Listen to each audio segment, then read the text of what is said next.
Nem mesmo a crise que ainda reflete na economia do país fez com que o e-commerce brasileiro deixasse de crescer. As vendas realizadas de janeiro a dezembro de 2019 somaram faturamento de mais de 75 bilhões de reais, alta de quase 23% em relação ao ano de 2018. As informações são do relatório Neotrust, que analisa o varejo digital trimestralmente com base em dados coletados pelo Compre e Confie, empresa de inteligência de mercado focada em e-commerce. Para falar sobre o assunto estão aqui conosco Felipe Cohen, que é diretor de Planejamento, Abastecimento e Operações do e-commerce do Magazine Luiza, e Milton José de Souza, que é professor e coordenador de Ciências Contábeis e Gestão Financeira da Universidade Estácio de Sá. Muito boa tarde. Boa tarde. Boa tarde. Muito obrigada pela presença de vocês aqui. Eu queria começar essa entrevista falando o que vocês acreditam que deve ser, quais os motivos de todo esse crescimento do e-commerce, professor? O amadurecimento do mercado, o mercado é mutante. Nós estamos entregues à tecnologia. A forma de consumo tem mudado. Hoje você tem tudo na palma da mão. Então, quando falamos em e-commerce, é um mercado muito amplo, não podemos ficar presos somente à questão de compra de mercadoria. Você hoje pega um táxi com um aplicativo na mão, né? Então, você tem toda uma mudança do contexto de consumo. E em momentos de crise, as pessoas buscam alternativas para manterem o consumo gastando menos. Hoje, se você entrar na internet, é a melhor forma de você pesquisar em diversos locais o preço do mesmo produto. E isso o e-commerce sai muito bem, porque você tem N plataformas disponibilizando aquele produto e você consegue comparar o preço. Então você não precisa mais ter o deslocamento em diversos espaços, diversos locais, buscando essa melhor alternativa. E vocês acham que também aí a disseminação dos aplicativos, né, dos dispositivos móveis inteligentes também ajudou? Cohen, o que você acha? Com certeza, sim. O Brasil ele tem uma das maiores penetrações de smartphone comparado com outros países pelo mundo todo. Hoje, mais de 70% dos brasileiros já tem um smartphone, já está conectado na internet. A quantidade de pessoas conectadas na internet vem ano a ano aumentando, né? E isso facilita o acesso das pessoas aos e-commerces e a poder fazer compra. E mesmo o e-commerce crescendo quase 23% no último ano, se você compara o Brasil com outros mercados mais maduros, essa penetração ela ainda é muito baixa. Então, hoje a participação de vendas, do total de vendas do varejo no e-commerce no Brasil, ela é quase 6%. Se você olha para Estados Unidos, ela é mais de 10%, 12%. Se você olha para a China, então para países do Oriente como China, Coreia, esse número é acima de 20%.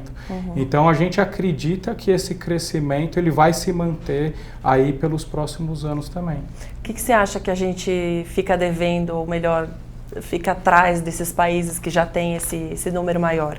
Eu acho que são dois pontos. Acho que o primeiro é uma maturidade. Então, se você pegar a quantidade de pessoas que tinham acesso à internet há 5 anos atrás no Brasil para hoje, foi um crescimento enorme, né? Hoje, grande parte dos brasileiros já está conectado. Se você olha dados de mercado, por exemplo, o Brasil hoje é considerado o segundo país mais conectado do mundo. O brasileiro fica, em média, 9 horas por dia no celular.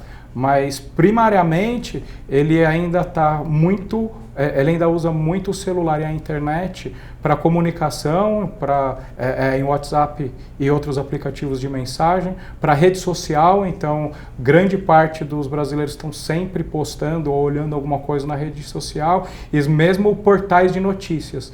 Então, quando você olha para compra mesmo, o brasileiro ainda usa muito pouco para comprar. Eu acho que isso é uma tendência que está mudando, isso vem pelo crescimento que você colocou, mas eu acho que essa é uma coisa que a gente pode continuar esperando que para o futuro vai aumentar ainda mais a participação. E agora, Milton, qual que é a importância desse e-commerce para a economia brasileira, para esse nosso mercado, né? Tem sido um crescimento relevante e acho que também mudou os números, né, os dados para a economia. Dados recentes publicados pela Receita Federal demonstraram que nós tivemos um recorde de arrecadação agora no mês de janeiro. Isso é um impacto relevante com relação aos números do e-commerce que vem crescendo e ajudaram sim, impulsionaram sim a economia. A economia ela vem travada já há 4 anos pelo menos, e a gente percebe que o movimento de e-commerce, essa mudança do consumo, é o que vem realmente dando um certo ânimo para a economia. A economia vem se movendo nesse novo mercado. Nós temos aí alguns entraves burocráticos para serem vencidos, por exemplo, a tributação, que é um caso terrível, não só para o e-commerce, no mercado como um todo, mas o e-commerce ele foi afetado em 2015, por exemplo, com a emenda constitucional 87, que estabeleceu a partilha do diferencial de alíquota. E aí você tem discussão dentro do Supremo, falando que empresa do Simples não tem que recolher o diferencial de alíquotas. Então nós temos essa carga tributária que impacta aí dentro do e-commerce. Mas sim, o movimento do e-commerce auxiliou muito na economia nesse tempo de crise. Cresceu exponencialmente. Em 2010, a primeira Black Friday faturou algo próximo de 210 milhões. Em 2013, que foi o boom do e-commerce na Black Friday, foram 770 milhões. E o ano passado, mais de 3 bilhões. Então, isso tudo vem fomentando a economia, a arrecadação para o fisco, sim. E agora, quanto à questão das lojas físicas, a gente estava comentando aqui anteriormente, o que muda essa questão? Quais são as questões que vale a pena a gente destacar, que são importantes também nesse quesito financeiro? O mercado ele vai permanecer em loja física. Eu acredito que seja importante a questão da loja física, porque você tem o consumidor de loja física, você não pode simplesmente eliminar isso. E você cria a experiência, né, que é o omnichannel, que a pessoa ela faz a pesquisa, a busca, até mesmo a compra via online, mas ela termina tendo uma experiência na loja física. Para o empresário, você tem uma redução de custo. Você não precisa mais ter uma loja física imensa, como você tinha antes. Quando você passa a fazer a sua venda pela internet, você não precisa ter um funcionário para vender aquele produto. Você vai precisar ter uma logística para separar aquele produto. Então, você elimina custos nessa cadeia de e-commerce. É uma coisa que é muito vantajosa para o empresário e você traz a redução de custo na ponta final para o consumidor. Entendi. Mas não foi o que aconteceu com o Magazine Luiza, né, Cohen? Conta pra gente como é que foi essa mudança, essa transformação digital. Em 2016, o Fred, que é hoje o nosso CEO, entrou na empresa, assumiu como presidente, né, em janeiro de 2016, exatamente com o intuito de fazer a transformação digital no Magazine Luiza. Acho que o grande diferencial que o Magazine teve frente aos concorrentes foi de nunca separar o e-commerce da loja física. É diferente de outros que em outras empresas eram empresas totalmente diferentes, às vezes nem no mesmo prédio fisicamente estavam. E a gente acredita muito que o papel da loja física ele está mudando, mas como o professor falou, ela não vai deixar de existir. Então, mesmo quando a gente olha para nós, se você perguntar, você é uma consumidora online ou offline? A gente acredita que isso não existe mais. A gente acredita que a jornada do consumidor ela se mistura, às vezes ela é online, às vezes ela é offline. Muitas vezes o consumidor ele começa a procurar o produto na internet e vai terminar a compra numa loja física, ou muitas vezes ao contrário, ele vai na loja, ele vê o produto, ele toca e depois ele volta e na casa dele ele compra pela internet. Então a gente acredita que essa integração da loja física com o digital, com o e-commerce, ela é um grande diferencial e ela vai continuar existindo. Então hoje, por exemplo, no Magazine Luiza, você pode usar como consumidor o nosso aplicativo e comprar pelo aplicativo e retirar em 2 horas em qualquer loja do Magazine Luiza no Brasil. Então a gente consegue usar toda a força que a gente tem, toda a capilaridade popularidade que a gente tem de mais de 1.000 lojas físicas e todo o poder que a gente tem também no e-commerce, né?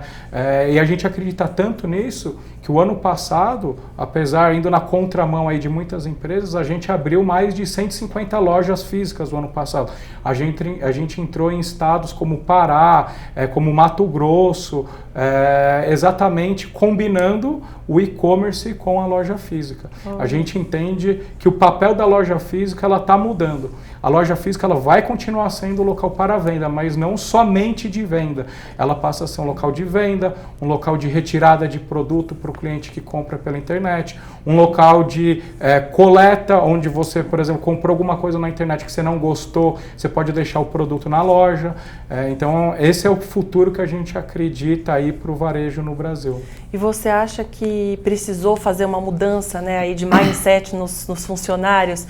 Porque a Magazine Luiza vinha há muitos anos trabalhando de uma forma, né, loja física. E a gente entrou nessa era digital, mudou completamente. E como é que foi para os funcionários da empresa? Como é que foi essa transformação toda, essa mudança? Foi uma transformação digital muito grande, que ela passa não só pela parte de melhoria de sistema, mas parte também pela mudança de mindset de todos os funcionários, né?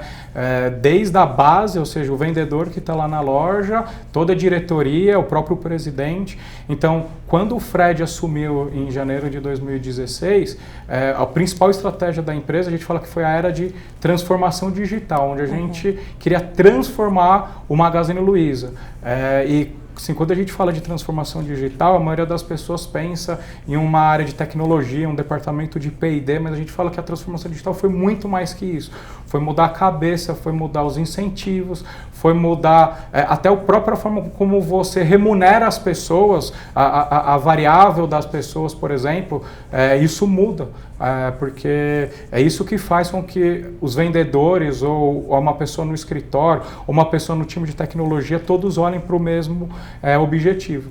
E agora a gente fala que depois de digitar o Magazine Luiza, o que a gente quer é digitalizar o Brasil.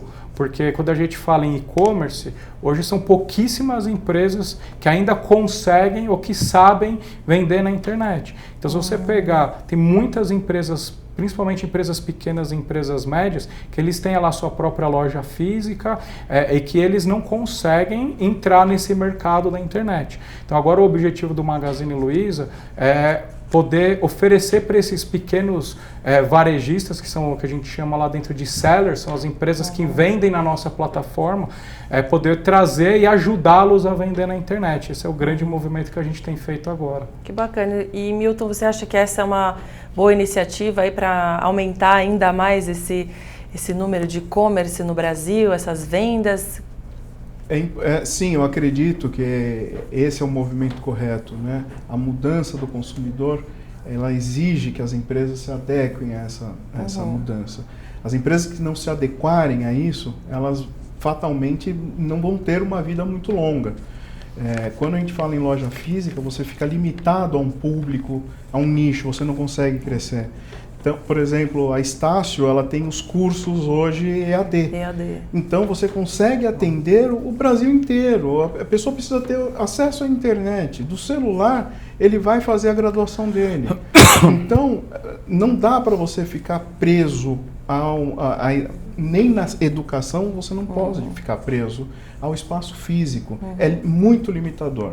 Você só consegue realmente ter a expansão quando você consegue realmente abranger uma área maior. A internet hoje é a maior ferramenta para você ter uma abrangência 100% no país e até mesmo fora do país. Sim. Um primeiro movimento que a gente via é que as pessoas consumiam muito de fora, né? O que o Correio fez? Começou a taxar, porque ele percebeu que estava vindo muita coisa de fora. Então, acabaram-se as barreiras continentais. Você consegue realmente fazer o consumo disso de qualquer lugar do país. Basta você estar conectado. Agora, tem alguma dica aí, algum detalhe especial para quem quer começar a fazer esse e-commerce, que precisa tomar um certo cuidado? Como é que funciona isso?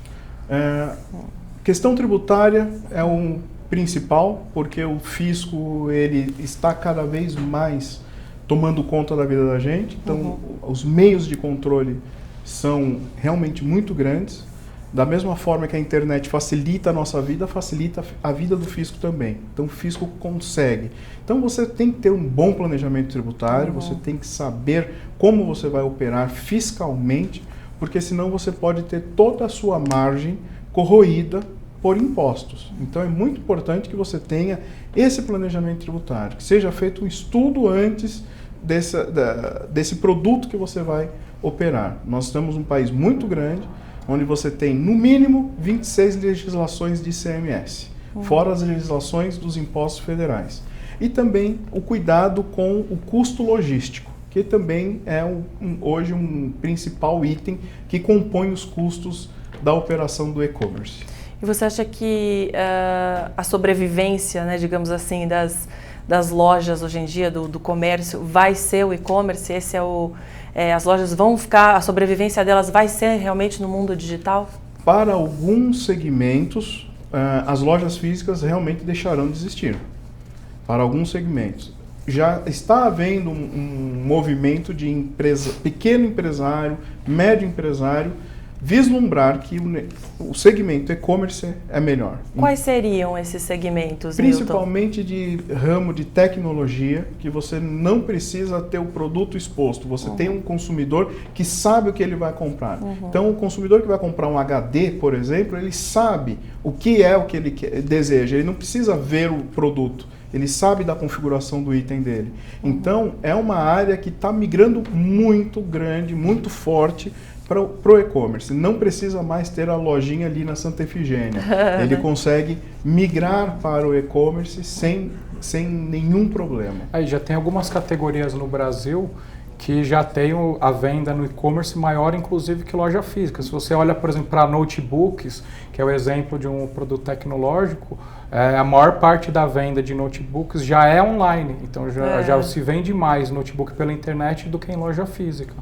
E como, voltando ali, falar um pouquinho da empresa, Coin, como é que foi para vocês assim, essa mudança toda? Você já contou aí como é que foi a transformação digital, mas qual mais ou menos o passo a passo? Se você pudesse dar dicas assim, de como foi essa mudança, que tem feito muito sucesso. A gente vê notícias aí semanalmente, né, da empresa, esse crescimento todo na própria bolsa, a gente vê que disparou aí o valor da ação.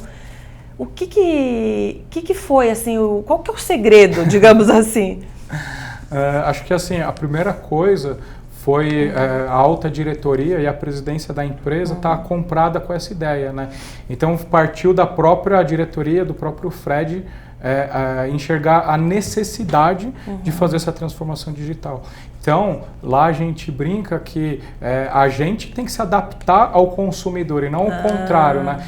Então, se eu posso dar alguma dica para qualquer empresa, é assim, esteja sempre atento ao seu consumidor, ao que o seu consumidor está procurando, o que o seu consumidor está fazendo, e não fazer nada também é um risco. Então, assim, muitas vezes as empresas elas têm medo de tomar risco e ficar sem fazer nada num mercado que muda rápido, como o nosso, é um risco muito grande. Então, assim, antes aqui o professor, a gente estava conversando, e o mercado ele sempre mudou, ele nunca foi estático, né? O mercado sempre foi dinâmico. A diferença é que hoje a velocidade com que as coisas mudam, ela é muito maior.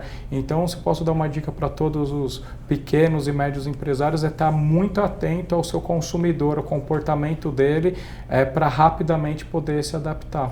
E vocês têm uma definição assim de e-mail marketing que vocês enviam, né? Vocês fazem um contato grande com os consumidores. A ideia é aproximar e mostrar ainda mais as oportunidades no e-commerce. Como é que funciona isso? Acho que a grande beleza do e-commerce versus outros segmentos é a quantidade de dados que a gente tem, né? E com a entrada de novas tecnologias como inteligência artificial e Big Data, a gente consegue ser muito mais assertivo. Então, provavelmente, se nós três aqui entrarmos no aplicativo do Magazine Luiza, a primeira página que a gente vai enxergar vai ser diferente.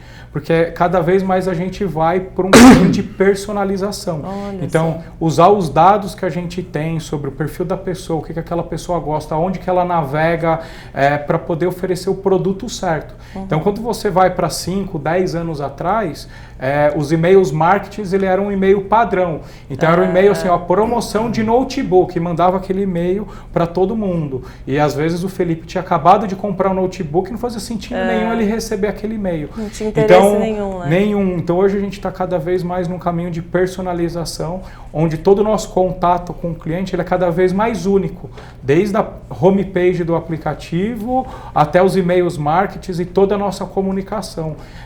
E a gente sempre tenta estar muito próximo do cliente. Assim, para a gente tem uma máxima que é cliente em primeiro lugar, inclusive no nosso crachá está escrito lá cliente em primeiro lugar. A gente tem inclusive a Lu, você já deve ter visto a Lu no mundo digital. Famosa. Ela está sempre muito próxima, o linguajar que ela fala, ela está sempre atenta a tudo que está acontecendo no mercado. Então sai um meme, a Lu já está postando meme na internet. Então acho que isso faz com que aproxime muito a marca do consumidor. Ou seja, foi criado todo um novo setor, né, na empresa para que pudesse cuidar de cada detalhe desse. A Lu, por exemplo, deve ter uma série de profissionais envolvidos, né, para conseguir saber quais são os memes do momento, né, enfim, dar todos os detalhes. Como é que foi isso? A gente entendeu que para poder aproximar do cliente, a gente precisava estar mais próximo e uma característica da empresa foi sempre manter o calor humano. Então, se você for em 10 lojas de varejo, provavelmente você vai ver que o atendimento que a gente tem numa loja do Magazine Luiza ela é muito superior, porque a gente sempre pregou isso, né? E aí, quando você vai para a internet, é aquela coisa fria, é aquele todo mundo com o mesmo site, todo mundo copiando, é o mesmo modelinho. Então, a Lu foi uma grande maneira que a empresa encontrou de levar esse calor humano para o mundo da internet. Então a Lu, ela brinca, a Lu, ela faz vídeos engraçados, a Lu posta, a Lu, se você olhar até a própria resposta, é totalmente diferente daquela resposta padrão de um chatbot que as outras empresas usam. Né? Parece que você está conversando com o seu amigo. E é exatamente esse calor humano que a Lu traz para o mundo da internet, que acaba sendo um diferencial. Né? Só que por trás da Lu, é o que você falou, a gente tem profissionais que estão sempre ligados no que está acontecendo. E outra coisa que a gente tem é muito dado. Então, assim, a gente tem muita ciência de dado para saber o que está acontecendo, quais são os números, quais são as tendências, para a gente cada vez mais tomar as nossas decisões sempre baseadas nesses números. Muito bacana.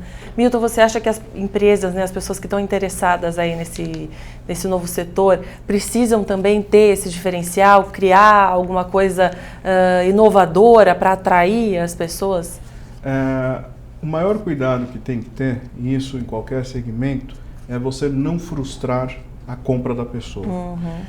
Quando nós estamos numa operação comercial, na verdade você está vendendo uma emoção. Então, o tomar o cuidado com isso, eu acho que é o primordial. No e-commerce, a gente vê muitos casos de produto que não chega conforme era necessário, avariado, que frustra a expectativa. A partir desse momento que você frustrou, você acabou com a sua venda. Então, esse é o primordial cuidado, né? Então, quando a pessoa entra lá e vê uma foto, que você consiga transmitir com aquela foto a maior riqueza de detalhes do produto, né? Ser real. Uma experiência que eu tive frustrante, eu mandei flores por um site. Pelo site você não tem muita noção de como que é a flores, né? Quando eu cheguei, eu fiquei frustrado. A pessoa adorou as flores, mas eu fiquei frustrado, porque era um mini vasinho de flores. E na propaganda parecia enorme. Mas a gente fala, olha, é 30 centímetros, mas o que são 30 centímetros numa flor? Então, esse cuidado que você está vendendo emoção, na verdade. Então, você tem que tomar cuidado. Principalmente, eu acho que esse é o principal, é o primordial. É você tomar cuidado, aquilo que você prometeu, cumpra, Quantos casos, né? Presente de Natal, Dia das Crianças, aniversário, a pessoa se programa para comprar em 2 dias, então dá tempo de comprar hoje que vai chegar e não chega. É importante ter essa riqueza de detalhes, Sim. né? De qual vai ser o processamento, Exatamente, o cronograma de sim. entrega, apesar de às vezes ter algum problema aí, né? De correio, enfim. Mas acho que é essa riqueza de detalhes que também é fundamental, né? Fundamental, primordial, é o diferencial. Agora, antes da gente encerrar, Cohen, eu queria que você falasse para a gente aí quais são as projeções futuras da empresa, se virão novas modalidades de entregas, o que vai ser feito para continuar nesse crescimento tão bacana?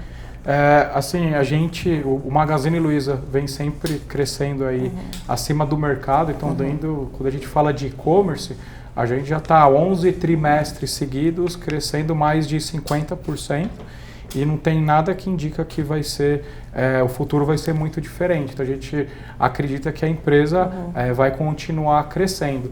Eu acho que o grande diferencial que nos trouxe até aqui, que foi toda essa omnicanalidade e o físico e o online se misturando o tempo inteiro, eu acho que ele continua. E eu acho que o grande diferencial daqui para frente é poder oferecer toda essa infraestrutura logística que a gente tem, toda essa expertise para outras empresas que querem vender na nossa plataforma. Então, por exemplo, o Magazine Luiza hoje tem mais de 17 centros de distribuição espalhados aí pelo Brasil. A gente tem mais de 1.100 lojas espalhadas aí pelo Brasil. Como o professor falou, um dos maiores custos do e-commerce é a logística. Quando um cliente compra no site e retira na loja, ele reduz esse custo logístico assim, absurdamente, porque você aproveita o próprio caminhão que já está indo abastecer a loja e basicamente você não tem frete. Então, o que a gente acredita que vai impulsionar nosso crescimento daqui para frente é poder oferecer toda essa infraestrutura que a gente já tem para os nossos sellers, para as empresas que querem vender com a gente. Então, por exemplo, hoje a gente já oferece para mais de 100 sellers que vendem com a gente a possibilidade de um cliente comprar um produto dele e retirar em uma loja do Magazine Luiza. Então, a gente acredita que poder oferecer isso para a maior quantidade de sellers possível, de pequenas e médias empresas possíveis, vai ajudar muito essas empresas a vender mais, a reduzir o custo logístico delas e, por consequência, vai ajudar o Magazine Luiza a se tornar cada vez mais um marketplace maior. Né? Acho que a grande barreira são as regras fiscais e tributárias que a gente tem. Que isso impede a gente de fazer muito mais coisa do que a gente gostaria, mas que eu acho que já tem muitos endereçamentos aí puxados pelo IDV e por outros órgãos para a gente tentar desburocratizar um pouquinho aí. Concorda? Concordo. Ainda estamos engatinhando nesse sentido, mas já tem algumas medidas, algumas posturas sendo adotadas, né? Então, desde 2015 a gente vem sentindo aí que o e-commerce está sendo observado com outros olhos. O nosso problema é que a nossa legislação ela é muito antiga, muito travada e ela não acompanha na mesma velocidade a transformação que o mercado está passando. Infelizmente. Vamos aguardar para ver se isso... Cenas dos próximos capítulos. Exatamente. Milton, muito obrigada pela entrevista, pela presença aqui. E Cohen também agradeço imensamente aí ter contado um pouquinho para a gente desse grande sucesso que a empresa vem fazendo. Obrigada e até uma próxima. Obrigado, até logo. E a você também que nos acompanhou, muito obrigada e até a semana que vem. Tchau, tchau.